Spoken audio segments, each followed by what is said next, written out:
Hi there. Have you been under pressure lately?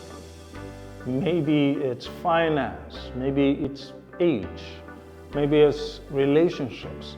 Whatever it is, pressure comes, and pressure can impact our lives negatively. Today, I want to give you some solutions. Too often when we get pressure, we want to relieve it. But more often than not, we end up overwhelmed. And therefore, we end up in cycles where pressure affects us negatively.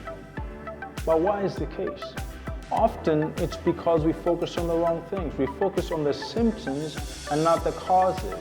And so that is what I want to talk to you about. So join me today as I talk about how to acknowledge the pain, how to discover purpose, and how to focus on your enduring community.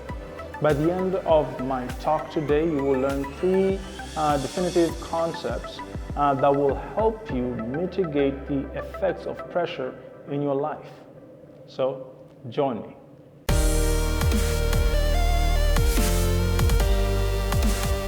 Hi there, Dr. Casper here with the Actualize Center, and today I talk about pressures in life. And so I want to begin with the first thing, that is acknowledging pain. When I say acknowledging pain, I'm not talking about just the symptom.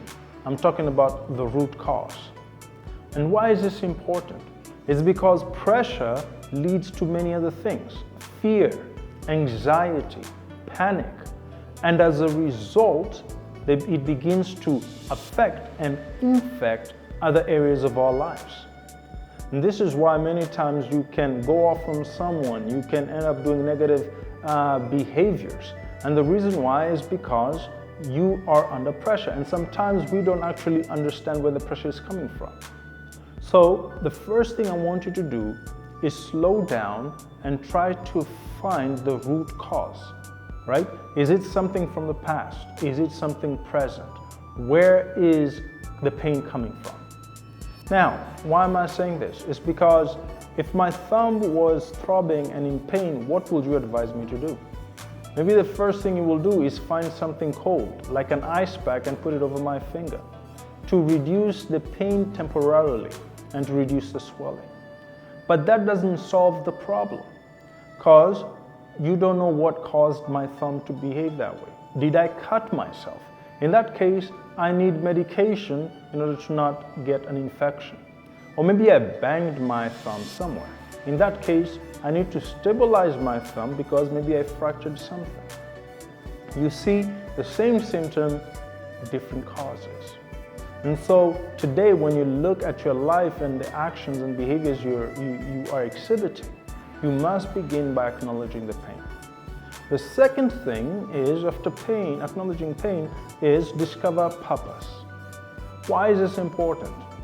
Purpose gives us the bigger picture in life and gives us faith for tomorrow. You see, it's important, and when I discovered that purpose and why it's important to live in purpose, it changed a lot of things in my life. You see, first, purpose gives you self-worth. It helps you understand that you have been created for a time such as this, and that you belong here. The second thing that purpose does is give you the understanding that you have something to add to society and that you can be a voice for the voiceless. It pulls you outside of just a selfish, individualistic, self-focused view and helps you to see yourself, but to also see others.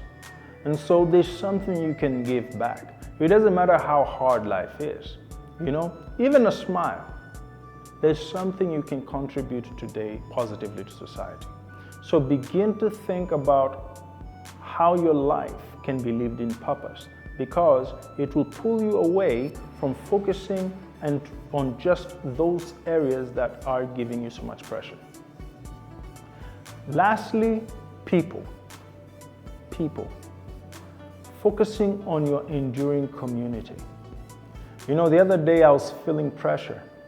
So as I was talking to my spouse, I started to think about what's my most localized enduring community. And by enduring community, I mean the community that is there, not just people who come in and out of your life. So I realized from the time I wake up, one, I begin with meditation, my faith relationship, my relationship with God.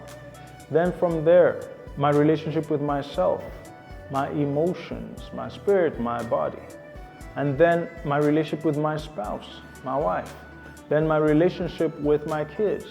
I realized when I started to look at the core relationships and the core community that I had, actually it was inside my house. While all the things that were keeping me awake were outside my house.